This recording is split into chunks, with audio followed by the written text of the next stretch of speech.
Hello students, स्वागत है आप सभी का अपने यूट्यूब चैनल जैकपुर पे। तो आज के इस वीडियोस में हम लोग क्लास 8 का हिंदी का सेट 4 करने वाले हैं। इसके पहले भी सेट 1, सेट 2 और सेट 3 आपके चैनल पे अपलोड है। यदि आप लोगों ने नहीं देखा है तो चैनल के प्लेलिस्ट पर जाकर देख सकते हैं। इस प्लेलिस्ट का लिंक आपको डिस्क्रिप्शन में भी मिल जाएगा वीडियो के, और नहीं तो और मैं जो है आप लोगों के व्हाट्सएप ग्रुप में भी उपलब्ध करा रहा हूँ और टेलीग्राम पे भी लिंक दे रहा हूँ। ठीक है, तो यदि आप हमारे व्हाट्सएप ग्रुप के साथ जुड़ना चाहते हैं तो डिस्क्रिप्शन में उसका लिंक मिल जाएगा, आप वहाँ से डायरेक्ट जुड़ सकते हैं, या नहीं तो आप दिए गए नंबर पे हमसे संपर्क करके भी अपने आप को ग्रुप में जोड़ सकते हैं। ठीक है, तो चलिए ज़्यादा बातें ना करते हुए डायरेक्ट क्लास को शुरू करते हैं। यदि आप हमारे चैनल पे पहली बार आए हैं तो चैनल को सब्सक्राइब कीजिएगा, तो कीजिएगा, मुझे उम्मीद है कि आप लोग सब्सक्राइब कीजिएगा। हमारे पढ़ाई को देख करके आप लोग सब्सक्राइब तो कीजिएगा ही कीजिएगा, लेकिन आप लोग गलती क्या करते हैं, घंटी के आइकन को नहीं दबाते हैं। घंटी के बेल आइकन को जैसे क्लिक कीजिएगा, ऑल लिखा हुआ आएगा, उसको सिलेक्ट कर लीजिएगा, तभी जा करके हमारा जब भी वीडियोज़ अपलोड होगा तो आपको नोटिफिकेशन मिलेगा, वरना बिल्कुल भी नोटिफिकेशन आपको नहीं मिलेगा। यानी आपको पता ही नहीं चलेगा कि आपका क्लास हो रहा है। ठीक है, तो इतना काम आप लोग कर लीजिएगा। चलिए अब आते हैं डायरेक्ट क्लास पे। ठीक है, देखिए यहाँ पे कह रहा है सबसे पहले आप लोगों को इस तरह से सवाल दिया जाएगा, निम्नलिखित गद्यांश को ध्यानपूर्वक पढ़िए। एक छोटा मोटा गद्यांश दिया जाएगा कहानी तौर पे, आप लोगों को अच्छे से इसको पढ़ना है। ठगा भी गया हूँ, धोखा भी खाया हूँ, परंतु बहुत कम स्थलों पर विश्वासघात नाम की चीज़ मिलती है। केवल उन्हीं बातों का हिसाब रखो जिसमें धोखा खाया है। जो जीवन कष्टकर हो जाए, परंतु ऐसी घटनाएं भी बहुत कम है जब लोगों ने अकारण सहायता की है, निराश मन को ढांढस दिया है और हिम्मत बंधाई है। कविवर रविंद्रनाथ ठाकुर ने अपने प्रार्थना गीत में भगवान से प्रार्थना की थी कि संसार में केवल नुकसान ही उठाना पड़े, धोखा ही खाना पड़े, तो ऐसे अवसरों पर भी हे प्रभु मुझे ऐसी शक्ति दो कि मैं तुम्हारे ऊपर संदेह ना करूं। ठीक है, तो ये था। अब आते हैं डायरेक्ट सवाल जवाब पे। सवाल में कह रहा है कि लेखक के जीवन में किस वस्तु की मात्रा सबसे कम है। तो ठगा जाना, धोखा खाना, विश्वासघात या फिर आशा। तो लेखक के जीवन में किसकी मात्रा सबसे कम है, तो वो है हमारा विश्वासघात, ऑप्शन नंबर सी। अगला सवाल देखते हैं। अगला सवाल कह रहा है लेखक ने अपने जीवन में किस प्रकार की घटनाएं बहुत कम नहीं है जब लोगों ने लेखक के जीवन में किस प्रकार की घटनाएं भी बहुत कम नहीं है जब लोगों ने क्या होगा, अकारण सहायता की है। जबकि लोगों ने क्या किया था, अकारण सहायता किया था, यानी बिना कारण की सहायता किया था। ऑप्शन नंबर ए इसका सही जवाब होगा। अगला सवाल पे आते हैं। अगला सवाल कह रहा है कविवर रविंद्र ठाकुर ने किससे प्रार्थना की है, लोगों से, लेखक से, दुश्मनों से या फिर भगवान से। तो कविवर रविंद्रनाथ ठाकुर ने जो प्रार्थना की थी वो किससे की थी, भगवान से किया था। किससे किया था, भगवान से किया था। ऑप्शन नंबर डी है ना, ऑप्शन नंबर डी बिल्कुल सही जवाब हो जाएगा। अगले सवाल पे आते हैं। अगले सवाल पे आपसे पूछा जा रहा है कि अपने प्रधानाध्यापक को 3 दिनों की छुट्टी के लिए इस आवेदन पत्र में छूटे हुए अंश को भरना है जो प्रश्न संख्या 4, 5, 6 के रूप में क्रमांकित है। यानी आपको क्या किया है, एक आवेदन पत्र दिया है, यहाँ से 3 जगह जो है आप लोगों को खाली स्थान दे दिया गया है, और आपको क्या बोल रहा है कि इसमें जो है आप लोगों को भरना है। अब जैसे कि यहाँ पे देखिए, सबसे पहले आप लोग को यहाँ पे दिया है सेवा में। ठीक है, ये एप्लीकेशन में हम लोग लिखते हैं ऊपर, प्रधानाध्यापक महोदय, राजकीय मध्य विद्यालय रांची द्वारा वर्ग शिक्षक, विषय 3 दिन की छुट्टी के लिए। इतना तो हम लोग लिखते ही लिखते हैं। अब आते हैं क्वेश्चन नंबर 4 पे। तो जैसे ही हम लोग क्वेश्चन नंबर 4 पे आते हैं तो 4 में यहाँ पे पूछ रहा है कि यहाँ पे हम लोग क्या भरेंगे। तो 4 का जो ऑप्शन है पहले उसको हम लोग देख लेते हैं। देखिए 4 का ऑप्शन में है महाशय या महोदय, महाशया या महोदया, आदरणीय या नमस्ते। ठीक है, तो इसका सही जवाब हो जाएगा आपका महाशय। क्या होगा, महाशय या महोदय। ठीक है, ऑप्शन नंबर ए यहाँ पे भरेंगे, महाशय या महोदय। ठीक है, क्यों, क्योंकि हमने यहाँ पे देखा है प्रधानाध्यापक है, अगर प्रधानाध्यापिका रहता तो महोदया भराता, यहाँ पे क्या भराता, महोदया, लेकिन यहाँ पे प्रधानाध्यापक इसलिए महोदय होगा। ठीक है, याद रखिएगा इस बात को।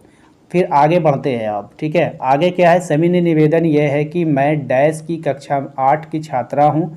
मैं, अब आते हैं 5वां, हम देखते हैं क्या है।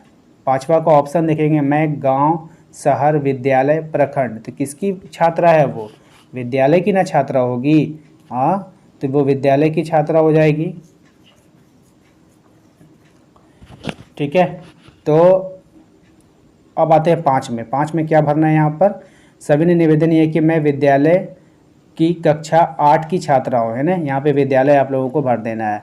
और शारीरिक अस्था के कारण 26/11/2018 से 28/11/2000 तक विद्यालय नहीं आ सकूंगी। अतः श्रीमान से विनम्र निवेदन है कि मेरी उक्त तिथियों की अनुपस्थिति माफ़ करने की कृपा की जाए। इस महत् कार्य के हेतु मैं सदा आभारी रहूंगी। डैश छात्रा, क्या छात्रा, डैश छात्रा। आप छठा ऑप्शन में देखते हैं क्या है। छठा ऑप्शन में है आपकी छात्रा, आज्ञाकारी, श्रद्धेय या आकांक्षी छात्रा, ठीक है ना। तो यहाँ पर आपको 6 नंबर में क्या भरना है, तो आज्ञाकारी छात्रा। हम लोग क्या लिखते हैं, आज्ञाकारी, है ना, यानी आपकी आज्ञा का पालन करने वाला।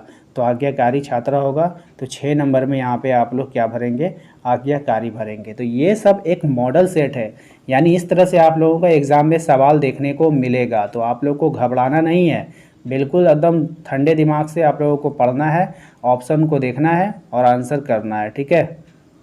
अगले सवाल पे आते हैं। तो यानी 6 नंबर तक का सवाल आपने देख लिया। अब आते हैं अगला। फिर आपको एक गद्यांश दे दिया गया है, इसको आप लोगों को ध्यानपूर्वक पढ़ना होगा, ठीक है। मनुष्य एक सामाजिक प्राणी है। एक स्थान पर रहते रहते जब उसका मन उब जाता है तो वह इधर उधर घूमकर अन्य प्रदेशों की सैर करके अपना मन बहलाता है। सैर करने का अपना ही आनंद होता है। भारत प्रकृति की क्रीड़ागन है। यही एक ऐसा देश है जिसमें प्रकृति अपने विविध रूपों में उपस्थित है। सुरम्य पर्वतमालाओं की सैर करने का अपना अलग ही आनंद है। अब आते हैं क्वेश्चन आंसर पे। उपयुक्त गद्यांश के आधार पर प्रश्न संख्या 7, 8 के उत्तर सही विकल्प को चुनना है। अब देखिए क्वेश्चन नंबर 7 में आपसे कह रहा है कि मनुष्य अपना मन बहलाने के लिए क्या करता है। तो मनुष्य जो होता है ना, अपना मन बहलाने के लिए अन्य प्रदेशों की सैर करता है। क्या करता है, अन्य प्रदेशों की सैर करता है। अगला सवाल है हमारा, भारत प्रकृति की क्रीड़ागन है, ठीक है, द्वीपों का देश है, खेलों का आंगन है, पर्वतों का देश है। तो प्रकृति की क्रीड़ागन है। कहानी के आधार पर हमें आंसर करना है, तो हमने इस तरह से कर दिया, ठीक है। चलिए अब आते हैं क्वेश्चन नंबर 9 में। बड़े भाई साहब शीर्षक पाठ के अनुसार कनकौवा शब्द का अर्थ क्या होता है।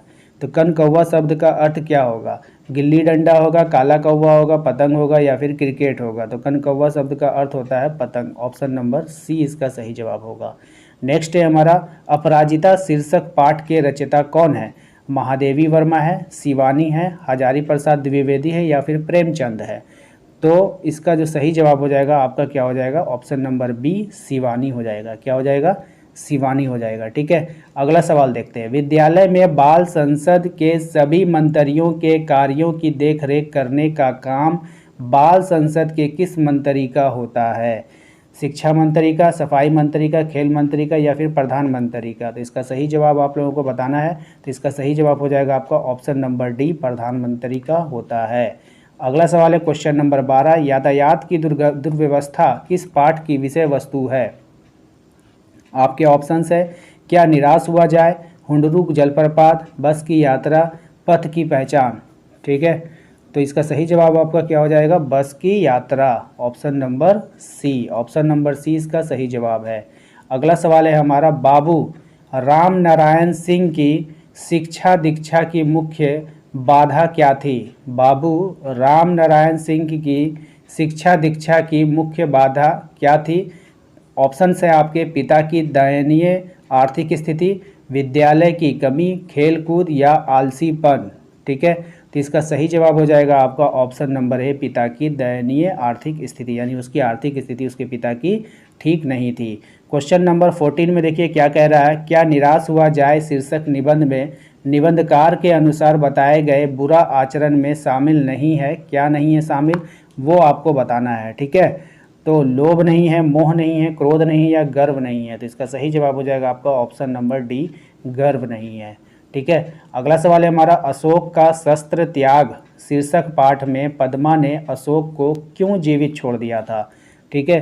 तो क्यों जीवित छोड़ दिया था, इसका सही जवाब हो जाएगा आपका, अशोक का हृदय परिवर्तित हो चुका था इसलिए उसे जीवित छोड़ दिया गया था। अगला सवाल है हमारा, मैं भी बहुत भयभीत था इस वाक्य में परिविशेषण क्या है। परिविशेषण क्या है, मैं भी भयभीत था।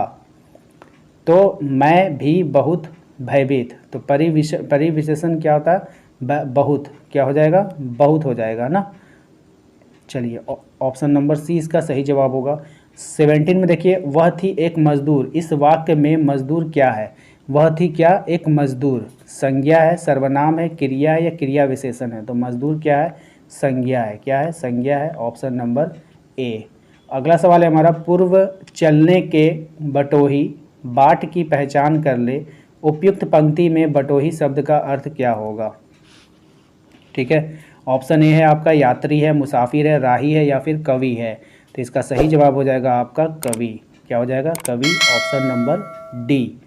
अगला सवाल है हमारा, अस्ताचलागामी शब्द का अर्थ क्या होगा? अस्त होता हुआ, उगता हुआ, रास्ते पर चलता हुआ, अस्त नहीं होता हुआ। तो इसका सही जवाब हो जाएगा अस्त होता हुआ। Option number A. Option number A इसका बिल्कुल सही जवाब है। अगला सवाल है, फलना फूलना मुहावरे का अर्थ क्या होगा? आपके ऑप्शंस है, खूब फल लगना, खूब फूल लगना, तरक्की करना या फिर प्रसन्न रहना। तो इसका सही जवाब हो जाएगा आपका ऑप्शन नंबर सी, तरक्की करना। तो उम्मीद करते हैं कि आपको आज का ये वीडियो अच्छा लगा है। वीडियो अच्छा लगा है तो एक लाइक कर दीजिए। इस वीडियोस के लिए हमने 100 लाइक का टारगेट रखा है, तो प्लीज़ लाइक करके इस टारगेट को पूरा कीजिए। चैनल पर यदि पहली बार आए थे तो चैनल को सब्सक्राइब करके घंटी के बेल आइकन को जरूर दबा दीजिए। मिलेंगे अपने अगले वीडियो में। Thank you.